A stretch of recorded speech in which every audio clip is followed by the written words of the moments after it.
Ladies and gentlemen, it's the Big Jiu-Jitsu Show. I'm Rob, and I'm Devon. outstanding. And as usual, we remember the Pod Bros Podcast Network. Don't forget to go to podbros.com. Find yourself one of these podcasts that is definitely not going to do as much for their viewers as we do. And don't forget to go to bigjujitsu.com, buy some shit from our page, and don't forget to click the Amazon banner at the bottom of the page. Dude, I can't think of anything. Oh, yeah. What about the fucking the geek contest? We're at 20. Oh, that's right, guys. We're at 20? No, actually, we're at 18. We have 2 negative ones. I could tell you who it was, probably, for 2 negative. Yeah, fuck them. Who cares? But guys, you got to be leaving those reviews. Get that show roll. Yeah, dude. Are you kidding me? Like, we're the fucking crazy ones who are just going to put up a show you roll for listening. And we're at 18 positive. That means we need 7 more. And the show you roll will be out there. There we go. So watch, it's going to end up being someone that wins that doesn't even train. They're like, yeah, I won the show you roll. And they don't even start training. You're like, what size are you? They're like, I don't fucking know. Like, well. They're like 30-30. I'm tall. So how are things been going, man? What have you been up to? Things have been going cool, man. You know, just periscoping. I've been trying to get the whole regime thing off the, off the ground more than it already is. And honestly, I've been watching a lot more MMA than I have in the last 2 or 3 years. I think I don't want to blame it all on Conor McGregor, but it's a mix of him, John Jones, the rumors of George St. Pierre coming back, that crazy Brock Lesnar, announcement. Things like that are kind of making me interested in it again. Yeah, it's shit. It's like stealing that line from The Simpsons. What a time to be alive. I mean, we've got UFC 200 actually looks stacked and something I would go out of my way to buy and watch because it's been a while It's been a while since I've just straight up bought a UFC to watch. Yeah, the last few I have definitely been pitching in with my friends, and we've been watching. Normally, I watch a lot of boxing because the last few years of MMA has left it's not the UFC's fault or marketing or nothing like that. It's just a sour taste in my mouth when you don't have the guys like Anderson Silva, George St. Pierre, the guys of my era, in your era that we watched for the last 10 years. When they're not there anymore, you almost you turn into that old man where you're like, oh, it's not the same. But the guys really are good. I'm just barely adjusting to the new era, Yeah, the whole back in my day, they slugged it out, and people were getting taken out in stretchers and shit. It may be a little different now, but it's still the same shit. Not in a bad way, but I mean it's still MMA, and there's still exciting fighters to watch, and it's just the way it's always going to be. It's true. It's ever evolving, regardless of how annoyed I get sometimes. Where we do get some watered down fights. Definitely in the prelims and whatnot, that can't be denied. But as far as the A level, the top 5, the top 10 guys, regardless of how I may act on Facebook or not, we definitely still get some good fights. This last week was amazing. The whole card was great. Yeah, it was really good. It was a really solid card to watch. Oh, and like I said, we're live on Periscope. We just got our first heart, so I'm just throwing that out there.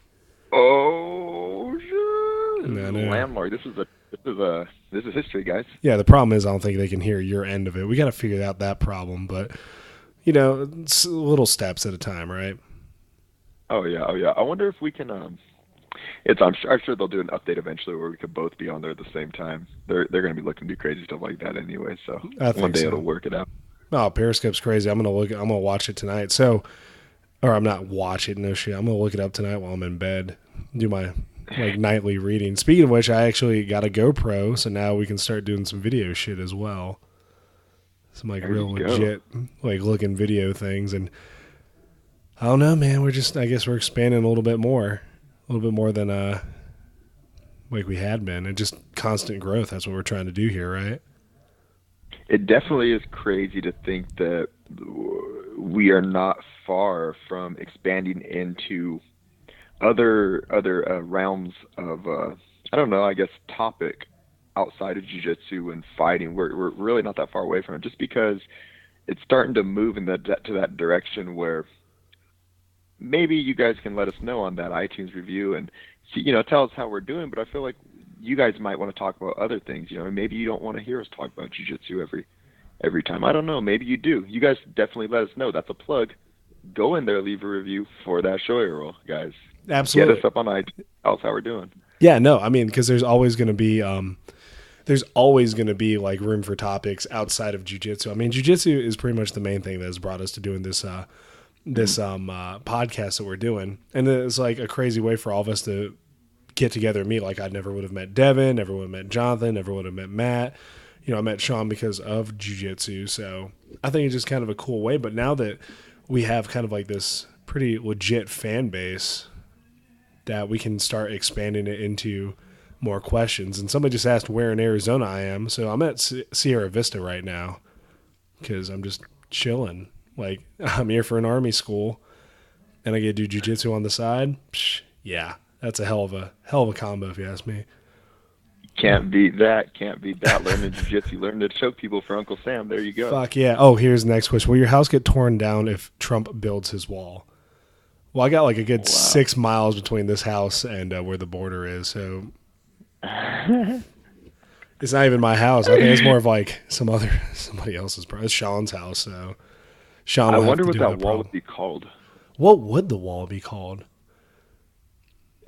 I'm getting better at speaking Spanish, but it's funny I don't know how to say wall in Spanish. I don't know how to say wall in Spanish either. Huh. We would just call it the giant piece of shit. There we go. We call it the giant piece of shit. El Wall. Thanks, Ruth El B. Wall. Told. Ruth B. Told. Yeah, I said on the podcast, they're like, how do you say wall? And he's like, El Wall. Great. That's El Wall. There we go. That's perfect. Add L to it. Exactly. Oh man. So how's the training going, man? Have you gotten over your injury? Are you doing better, or what's going on? Yeah, man, I'm doing good. Training right now I'm getting to that point where I feel like at my gym I am in between I'm in the middle of a really far learning curve where or at least training curve where I have my buddy who is my coach pretty much, and then I have a friend who is a brown belt, and he's just a freaking beast, man. But he's a lot bigger than I am. But that's not to say anything. Like I still hang with him and stuff like that. But I'm in between getting beat up by those guys and then having to work on things with the guys who might be less experienced. So I'm trying to find new ways to branch out and still be stimulated. You know what I mean? That's what I'm facing right now more than anything. Trying to put myself in I don't know, positions where I might have to use something other than technique to get out, maybe like tactical strategy things. And I don't know, it's a weird area. I'm sure you've been there before, depending on what gym you've been training at. You might not be able to hang with the black belt every time, but you definitely don't want to roll with the lower belts, not because of disrespect, but just because I don't know, they're just not there yet. No, that's understandable. I mean, rolling with the lower belts, it definitely provides a challenge because, I mean, something you can't do is like slack off because there's going to be that one guy like, it's been 1 week since I've been here and I've been training off and on because I don't know if you can tell I'm a little sick, like in the throat. I feel fine now, but like I'm feeling like I can't breathe. I can't talk. I'm coughing all the time. Like I'm eating cough drops constantly, but you can't really slack on some of these white belts because they'll take it to you. One of the guys just jumped on me and he was a wrestler. My back's still feeling it, but he pinned me down. Like he pretty much, like not even neck cranked me, but controlled my head in such a way that he just passed my guard. And he was like, he maybe like was under me by 60 pounds, but I had like a good 60 pounds on him. But he still was able to control my head. That made a huge difference. How do you feel about not necessarily what have you been doing, but how do you feel training for your fight? Like how does that, do you think about that every day? Like, are you just like, man, I'm going to fight this guy pretty soon? I do. And what sucks is like, so I went to class the other day and I'm just kind of laying there like, wow, I can't breathe. I have a fight in like 4 months. I need to, like in my mind's like, you need to get better or something. Yeah. Cause like for me up here, I have a very finite amount of time in high elevation. And I have a very finite amount of time with Andre and the team here. So I have to like make the best of it. And if I'm sick and I'm like focusing on getting better, then I'm losing that time to get better and focus on my game. I mean, gotten to do some stand up. It's made a huge difference already. Like I already feel like my stand up is already better than it was when I got here. Yeah. Just knocking some of the rust off, working with some of the guys out here. Like I'm moving a bit better. Actually punch some people in the face a couple times and kick some people. It's great, but we're getting there. So it's just a process right now. And here's kind of like a geeky question as far as like the martial art, not that the martial arts side goes, but as far as the training part goes. So you know how when you, it's almost like the better you get at jujitsu, the better you get at a specific art, you almost find a path to learn a little bit better, right? So like it's almost like when you're a blue belt, you pick up moves and learn the moves easier than you were when you're white. Same Right. thing as purple and so on. Now that you're purple, do you feel like those things that you've learned you can relate to the stand up where you feel like, you know what, I'm almost a little bit better at stand up because I understand tactics and strategy more than I did when I was younger? I Like if think you were doing karate, you know? Yeah, I think so. Actually, something that has helped a lot was getting back into like real doing like really aggressive rolling and being put in these terrible positions. Because I mean, a lot of the guys out here they're tough rolls. Like you're not getting away with a lot. And Hmm. if you fuck up, you're going to be put in a bad position.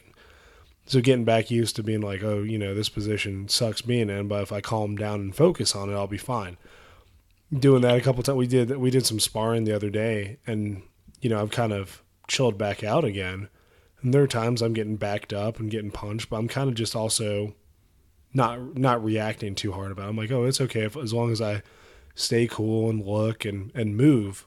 Like I feel like I'm doing better instead of like the whole put your hands up, bite down on your mouth card, and throw hands as hard as you possibly can and fuck technique. So it's made a huge difference already. I think that that's a good, it's a good thing you said that because especially for you guys that are listening who might, even if you aren't training for a fight, you're just training for jiu-jitsu. You got to remember that too. You can't jump levels. And I'm glad you said that because I do that sometimes in training where I'm like, I'm in shape, but I want to get in better shape, and I start training really hard, and I get mad at myself because I'm not making progress, not necessarily technique wise, but as far as endurance and, like you said, timing. Timing's like everything, no matter what you're doing. And I get mad because I'm not jumping steps, but it's like you got to look at it realistically, just like you said. Like I'm not going to jump steps.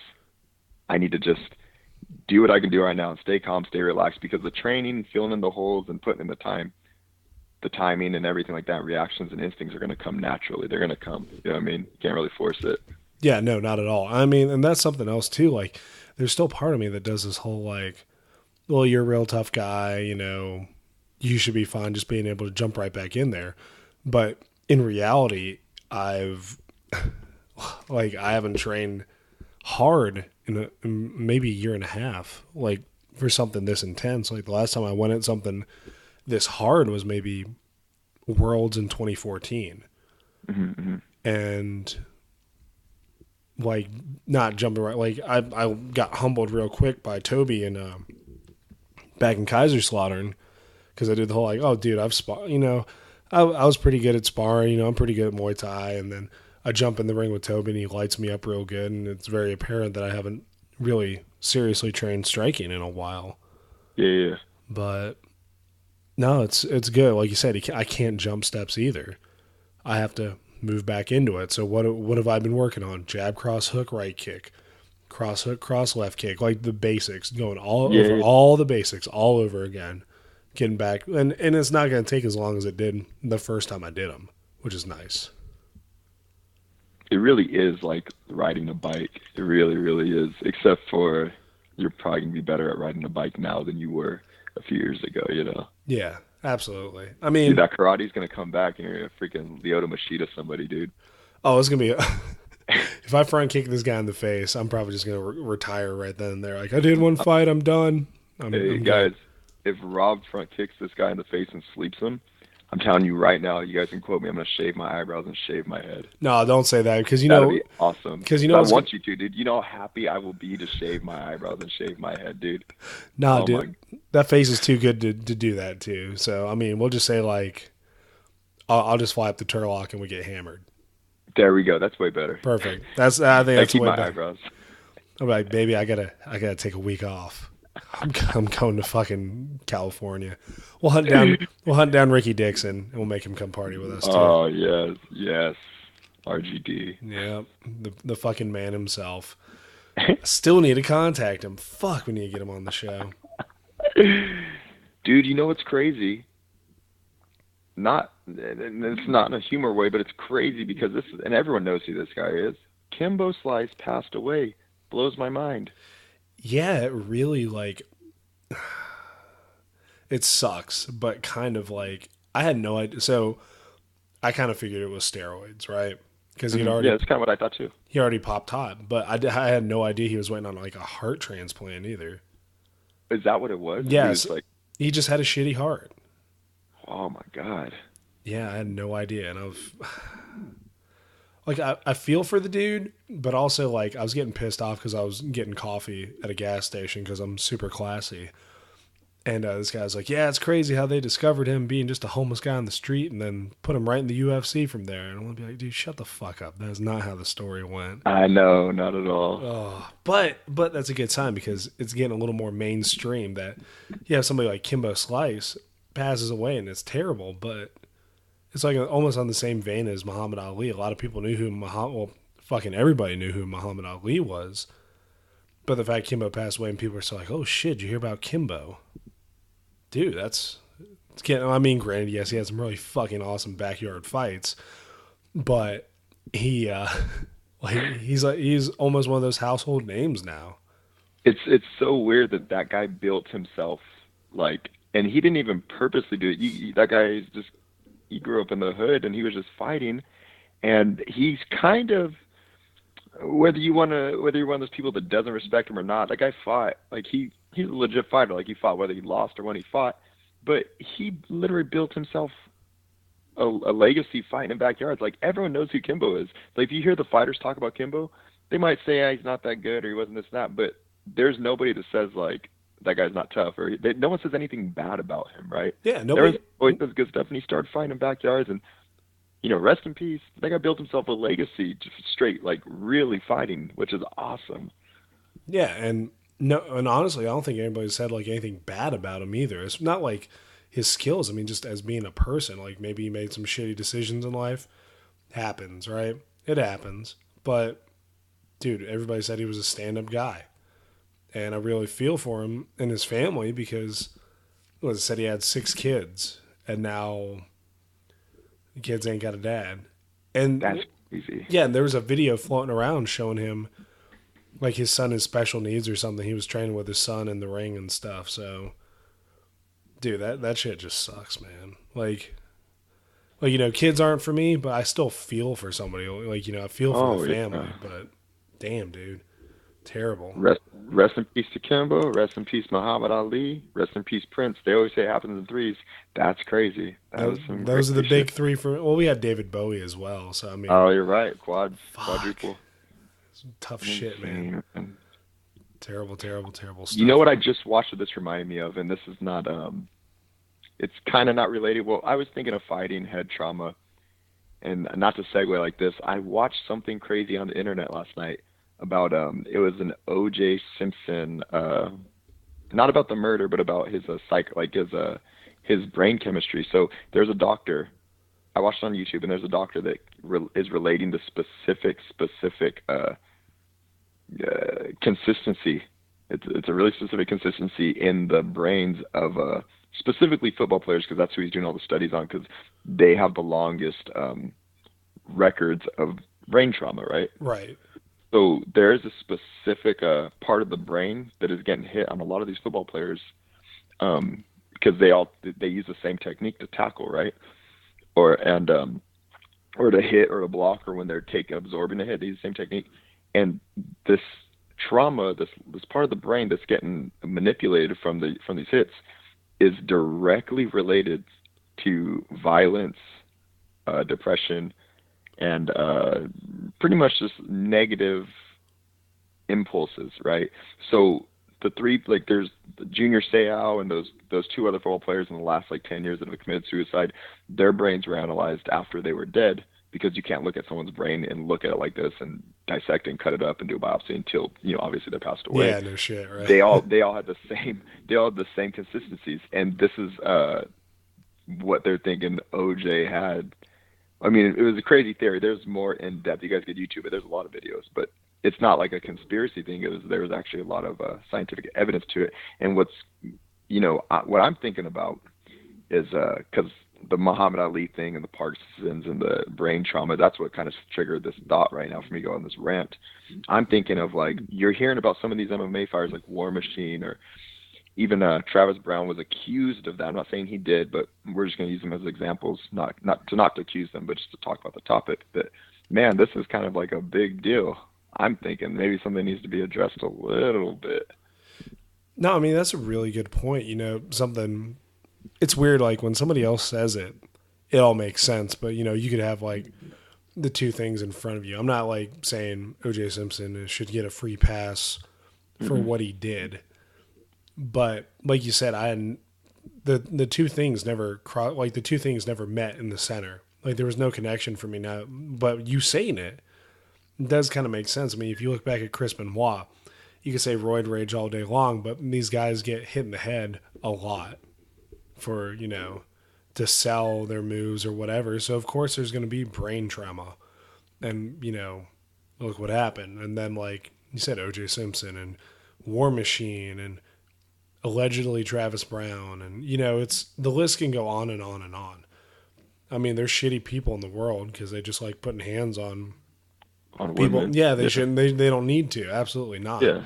No, not at all. But it could be a contributing factor. Absolutely, I think that's. I mean, a lot of people are talking about it, but the studies aren't out there for like the sports we have. It's pretty new. I mean, boxing just relatively recently we started figuring out that people getting hit in the head is a bad thing. I mean, Sugar Ray Leonard can't see out of one eye because of repeated blows to the head. Now, the question is with Muhammad Ali, was that more brain trauma from boxing or straight up Parkinson's? That's what I'm curious about too. That's what I get curious about too, actually. Yeah, because I mean, if it was straight up brain trauma, then you're telling me that pretty much every heavyweight fighter, whoever is taking a barrage of blows like Muhammad Ali has, is going to end up the same way, and they're going to get Parkinson's. But I like to think it's more of the fact that he just had really, really, really terrible Parkinson's. Yeah, that's that's what I would hope too, because you would hate to see more people go through that shit. I mean, you can see it with some of the fighters now, like talk about people being punch drunk and shit like that, and like you said, people being prone to violence. Now, something else that kind of hits me is, fighting is not a sport for friends, really, I guess is the best way to put it. So some of these violent outbursts, is it completely attributed to brain trauma, or is some of these people have like, it seems almost like being an artist, where the more demons and like flaws a person has, the better art they produce, whether it's music or paintings or poetry or whatever. Is it the same thing with fighting and martial arts? Like the more flaws you have growing up or something, or some conflict inside of you, does it make you a better fighter? Does it do any of that? Or like, what's the case? I mean, I don't know, man. It's like a really thin line on it, honestly, to me, like where that is. It's I completely agree, and I'm spider webbing in my head from where you're going. You know what else is crazy? Let's just say the brain trauma and this consistencies in these studies that these guys have done on the NFL players after they die. Let's say we make the connection between that and fighting, for example. These guys that go through wars, the fact that I'm not saying Robbie Lawler has brain trauma. I'm not at all. But I'm going to say this for the sake of the conversation. He does not have brain trauma. But let's just say if you have a fighter that fights like a Robbie Lawler and he takes a lot of punishment and he's very, very durable. He's tough. He's great. Do you think that the violence in his fights, it's almost making him tougher, and it's almost making him more, not immune to the violence, but more of a violent fighter, more of an aggressive athlete, and more of a brutal competitor, suffering that brain? You see what I'm saying a little bit? The fact that, let's just say this consistency is the same as in MMA as it would be the NFL, it could be making these guys almost more primal in the ring if these studies do prove to be consistent. No, I can see that. I really can. I mean, have you, I don't know. It's weird. Like, I'm trying to think of these good examples of like people I've met or something where starting out doing Muay Thai or whatever, and they seem fine, but then the more they do it, the crazier they get. Like, or just more primal they get. They just get angry or something. Like, I can't think of it. I think it's more of, like you said, like in the ring. Robbie Lawler, good example maybe. Like, does the violence is he numb to it? It's possible he's numb to it. But I've also listened to Donald Cerrone talk about, like, you only have so many people that can walk into your Walmart before the Walmart's done. Which he's talking about how many punches you take. And I mean, that's true. The big joke back in Pride was if you watch somebody just get knocked out real bad. I'm trying to remember what fight it was, but pretty much my friend Brian said, hey, looks like he needs to calm down in sparring. Like, I don't know, I think Crow Cop knocked him out a few times in sparring. That's why it's easier for him to get knocked out. But, excuse me. Ooh, wow, that actually made my voice a lot better. But, oh, it's terrible. I'm fucking ready for this, whatever it is that's floating around out here to be done. That dark cloud over you. Oh, dude, it's fucking awful. But, I don't know. Like, maybe it does make you more primal in the ring and you end up getting better fights or like having the ability just to be violent and just finish fights and just, I don't know. I really don't know. And I think it'd be really awesome if we could find somebody or maybe somebody out there who's a psychologist or has really good understanding of how the brain works. Have them on the show. Maybe we could talk about this a little bit. That would be awesome. Here's another thing I want to ask you about. So I watched Max Holloway fight. He was on the card this week on the prelims, right? He fought, who did he fight? Fuck. It was a well-known guy, right? Yeah. He was a little bit older, but anyways, this is what I want to ask about you. This is what I'm leading into. So Max Holloway is 24 years old, right?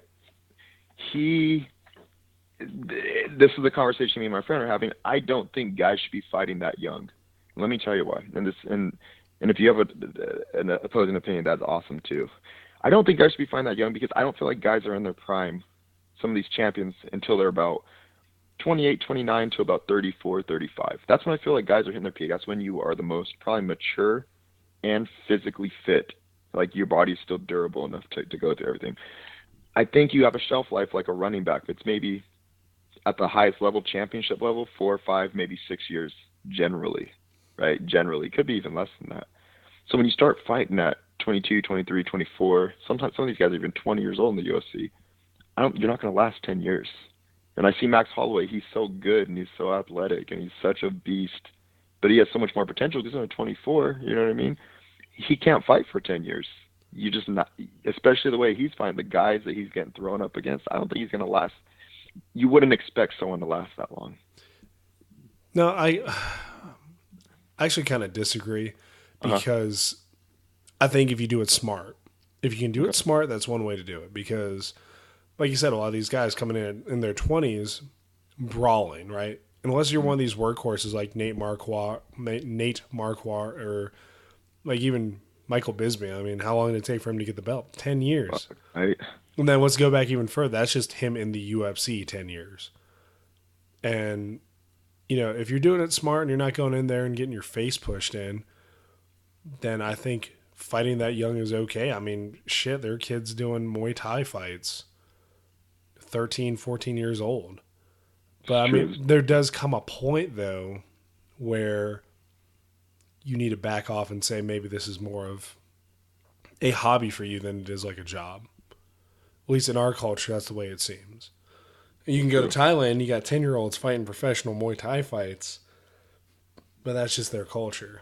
However, no, I agree though with I think your physical peak, because they talk about it, is like in their 30s, early 30s is the physical peak of a man, normal man. But the other thing I worry about too is the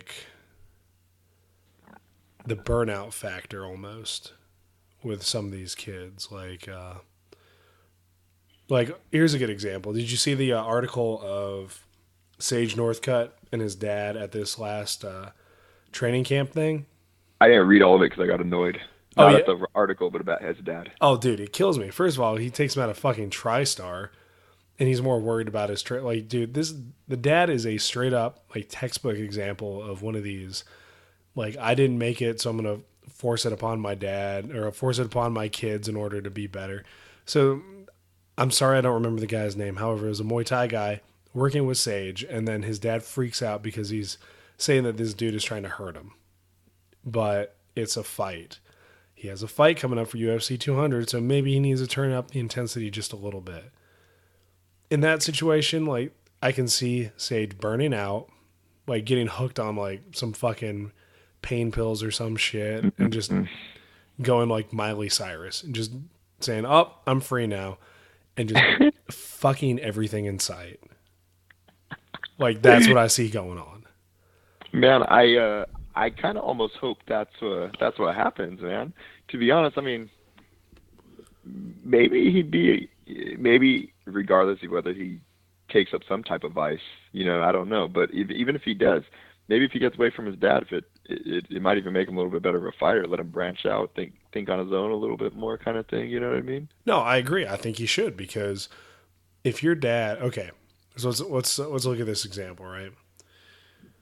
If your dad has a karate background, right? I'm not talking shit about karate. I'm just saying, let's say he just has a karate background, and he's going to train you to be a fighter since the time you're 4, like since you're 4 years old. That's what he said. Sage has been doing this he's been working on this since he was 4 years old. He's how old now? 18, 19? That's 15 years, supposedly, that he has been grooming his son to fight in the UFC. That's even if that's true. Yeah. The only experience he has is being a karate coach and a weightlifter for his son. I promise you there are better coaches out there who've been there, who've had tons of fighters under them. You're not going to help your kid. You're going to fuck it up for him. And the only reason, like, he even got a look, I think, is because he was doing well, comparatively well, to the people he was fighting, and the draw of him being like this 18-year-old, quote-unquote, phenom that fits the look of, like, captain of the football team or whatever type bullshit. You know what I mean? Yeah. Like, I know that guy could throw 60 yards no warm-up. Guy's probably got a cannon on him. Yeah, no shit, right? So Dana White looks at him and says, holy fuck, there's our next big thing. Because Lord knows we're going to start running out of, like, Paige lost. Like, his whole little crew, that picture they had of, like, him and Rhonda holding, like, baby Sage and, like, Connor and Paige Van Zandt. Like, it's hilarious. Like, all of them have lost. And now they're like, fuck, we put too much emphasis on these people that are, like, don't have that draw anymore. I think Rhonda's done. Rhonda is absolutely done. I agree 100%. I don't think she's going to fight again. I really, really do not. I said that, dude. I swear, I'm so glad you said that, because I've been thinking that, and I said that to someone, and I said it too early because no one would believe it, right? But you have that feeling, right? Misha Tate made a lot of good. She's done a few interviews. She made a lot of good references to it, where she's like, you know what? If you lose, or if I've lost, like, when have you ever heard somebody say, unless they're at the end of their career, when have you ever heard someone say, you know what, I'm just going to take a little bit of time off? Most of the time, they're like, I want to fight again tomorrow. I want a rematch. I want to do this. I want to do that. When have you ever, even at something low level of jiu-jitsu, when you lose against a guy, you're just like, I want to go again tomorrow. Yeah, no shit. Like, can we roll now? Let's get this rematch. No, it's true. It's absolutely true. And then the fact that she's like, well, she needs knee surgery or something. Like, granted, that might be outside of her control, but when's the last time she fought? It was earlier this year, wasn't it? It was November. Oh, shit. Even last year. Mm-hmm. I mean, granted, we're not like a full year from that fight, but the title has already changed hands. Yeah. So that's long enough, in my opinion. And I don't know, dude. Like, I've worked with people. I've hung out with people who've actually had some real bad issues. Mental health issues. Not like they're terrible, but they've had struggles where they're trying to contemplate whether or not to end their life. Mm-hmm. And kind of hearing the whole, like, I looked up and I lost the title, and I was like, I don't want to live anymore. And I'm like, is it shitty to lose? Yeah, hell yeah. I imagine it's very shitty to lose in that type of arena, but there's got to be something else going on. I mean, like, I don't know, dude. Like, she went from this shit-talking person to getting humble to talking about wanting to kill herself because she lost the belt. And the only thing that saved her was Travis Brown, and she wanted to have babies with him. And I'm like, did we Like, just forget about all the shit she just talked? I know, like, dude, were you not just saying a few months ago you wanted to kill this person and kill that person, and you're going to war and you're going to fight like till the death? Like, it's like, that sounds like a show to me. Yeah, I mean, hey, if you want to try to win fans back that way, cool, go for it. However, you, you need to talk to somebody. Like, if it's getting that bad, going on what was it, Ellen or whatever? That's not the place to discuss it. Go Oh talk to no, somebody no. professionally. Like seriously, go talk to somebody professionally about that shit. And honestly, like I think she's done. That's it. She lost the belt. She can't handle it anymore. That's my personal like feeling. I genuinely don't believe she's going to come back. And even Jose Aldo said that like 2 or 3 weeks after, when she was finally had made her first few statements. Even Jose Aldo himself was saying like he wasn't disrespectful, but his only words were, you know what? I don't think she's going to come back. I think she has other things on her plate right now. In more words, you know, what I mean? Pretty much she's doing movies. She has this, that. And honestly, justifiably so. Maybe fighting's not for Ronda no more. She's definitely got her plate full in other realms of business, making hell of money with movies and stuff like that. I'd like to see her fight though one more time. I'm not gonna lie, that's gonna make me sound like a jerk because I want to see her lose again. But I want to see like the final nail in the coffin. Yeah, I in kind of a sick way, I do want to see that too. Just because, well, I want to see Misha beat her, right? That'd be awesome. honestly, with the way if we threw Ronda in there right now versus Misha right now, I would almost bet my entire paycheck on Misha winning that, just based on where they both are mentally. Misha is the champ. Misha is, everybody likes Misha because she's not being fucking crazy. And Ronda's lost a lot, so now she's not the unstoppable Ronda Rousey. They've shown that she can lose, and that loss fucked with her.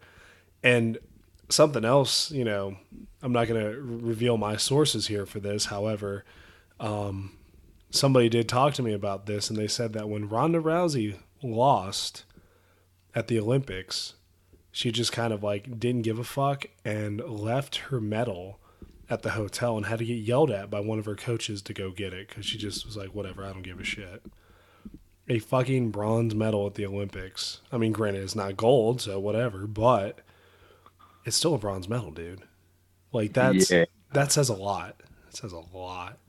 Oh yeah, that's not like you went to an $80 tournament, beat a few people, and got third place. That is the Olympics. That's upper echelon, top of the top level for your sport.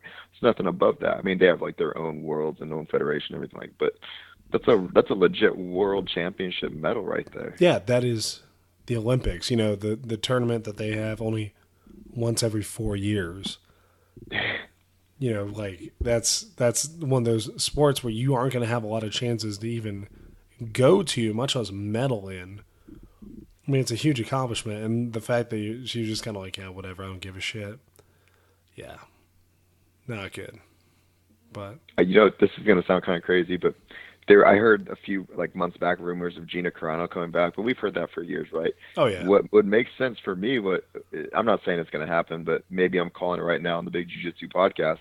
They always have big cards at the end of every year for the UFC events, right? So it's always like a end of the year going out blowout, and they have sick cards the last weekend of the year.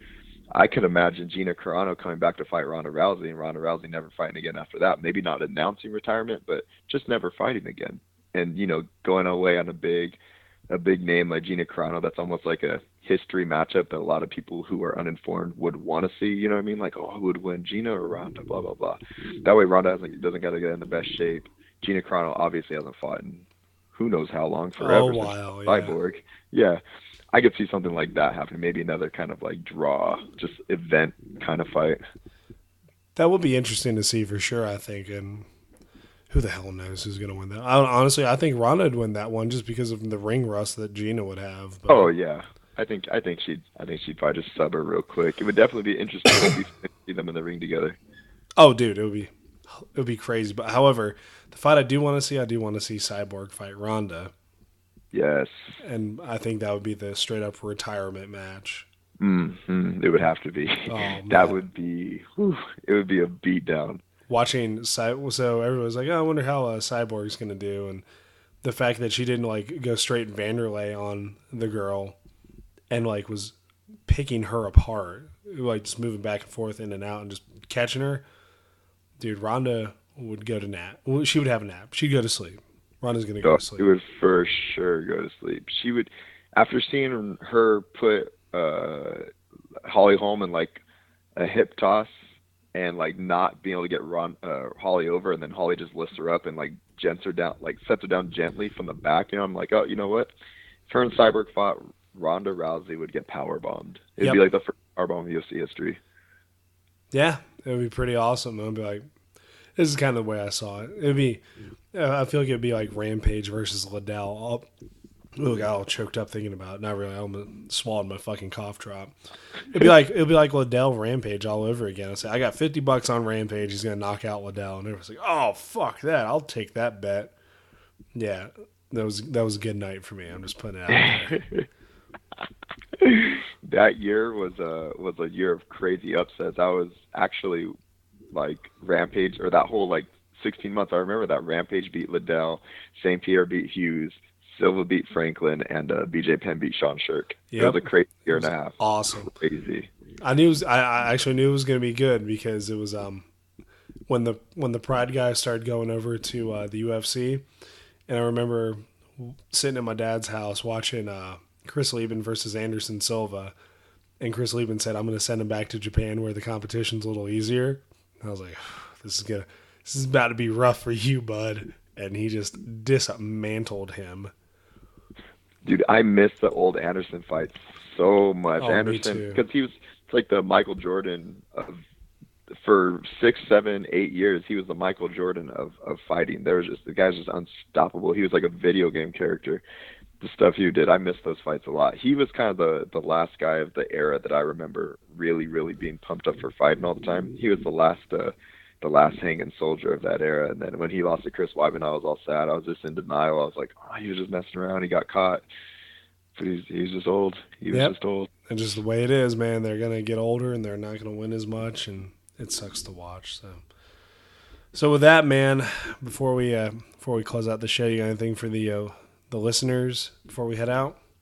Guys, get on that Periscope, and we're going to do this into a regular thing. Maybe just try and, like, you guys can see what happens and what goes on live, or, you know, whatever. Maybe say whatever you want to say to Rob. Maybe we'll have some questions, interaction on it. But get on Periscope. You guys will get more info. Maybe we'll do some, I don't know, more giveaways later on after you guys fill out those reviews on iTunes for the Shoya roll. We'll pick your size and send it to you. Outside of that, shout out to Mackenzie Durham for competing at the Worlds and just always being a beast. Hopefully we can get her on here. I like your Instagram posts. And then also follow me on Instagram, guys. Periscope, Twitter, Snapchat, Facebook, I Am Symphony, everything. All that good stuff. And don't forget, go to bigjujitsu.com and buy a t-shirt patch. Click on the Amazon banner at the bottom. Give us some money. And don't forget, remember the Pod Bros Podcast Network that does not do Periscope stuff, because we're probably the coolest podcast on there right now. Because, dude, I can't really argue that fact. I think we're a few happening dudes. You, me, and Sean at this point. We're killing it, man. Oh, yeah, there's not going to be more entertaining podcasts than us. I can genuinely say that. That's no bias, even though I am recording an episode with you. That's right. So, once again, I'm Rob. I'm Devon. And we'll catch you all next time.